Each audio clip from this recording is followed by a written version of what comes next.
Hello guys, welcome to my channel. కరివేపాకు పొడి part 2 అనమాట. దానికి కొన్ని ఇంగ్రీడియంట్స్తో మనం కరివేపాకు పొడి చేసుకోవచ్చు. లైక్ ఎండుమిర్చి, జీలకర్ర, వెల్లుల్లిపాయలు, చింతపండు, మినపప్పు అనమాట. ఎండుమిర్చి ఇలా వేయించుకోవాలన్నమాట బ్లాక్ కలర్ వచ్చే వరకు.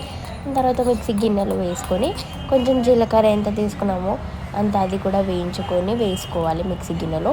మనం డైరెక్ట్లో చింతపండు ఇంకా వెల్లుల్లిపాయ వేసుకోవాలి. వీటిని ఏమి వేయించొద్దు కాబట్టి డైరెక్ట్.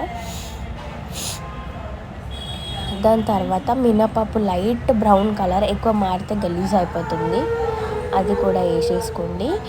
మనం 2 days నుంచి కరివేపాకు ఆరబెట్టుకున్నాం కదా, అది కూడా వేసేసుకొని తగినంత సాల్ట్ వేసుకున్న తర్వాత మొత్తం మంచిగా గ్రైండ్ చేసుకోండి. అంతే, కరివేపాకు పొడి. Please guys, like, share and subscribe to my channel.